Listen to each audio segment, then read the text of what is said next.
হরিণ পাখির কাছে গিয়ে বলে পাক শুনছুনি দুনিয়ার মধ্যে রহমাতুল লিল আলামিন আগমন করেছেন।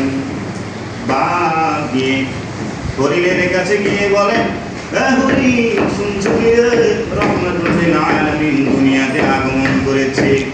ছোট ছোট প্রাণীগুলা হিংস্র প্রাণীদের কাছে গিয়ে বলেন এই তোমরা শুনছুনি দুনিয়ার মধ্যে রহমাতুল লিল আলামিন আগমন করেছেন। ছোট ছোট মাছ হাঙ্গর মাছের কাছে গিয়ে বলে এই হাঙ্গর মাছ শুনছুনি দুনিয়াতে মুহাম্মদ নবী আগমন করেছেন। তিমি মাছ হাঙ্গর মাছের কাছে, হাঙ্গর মাছ তিমি মাছের কাছে গিয়ে সংবাদ পৌঁছায় আমাদের নবীকে নিয়ে, আমাদের নবীকে নিয়ে। আমরা সেই নবীর উম্মত, আমরা সেই নবীর উম্মত। ওই নবীর উপরে যদি দরুদ পড়া হয় ওই নবী বলে উম্মত আমার শানে যদি তোমরা দরুদ পড়ো লাম ইয়ামুত কখনোই তোমরা মরবা না হাত্তা ইয়ারা মাকাদাহু মিনাল জান্নাহ যতক্ষণ পর্যন্ত তোমরা তোমাদের চক্ষু দিয়ে তোমাদের জান্নাত না দেখবা।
মাছের জন্য রহমত, গরু ছাগলের জন্য রহমত, ওই ফেরেশতাদের জন্য রহমত, জিন জাতিদের জন্য রহমত, দুনিয়া আসমান পৃথিবী যা কিছু আছে সব কিছুর জন্য আমাদের নবী রহমত, নবী রহমত। ওয়া মা আরসালনাকা ইল্লা রাহমাতাল লিল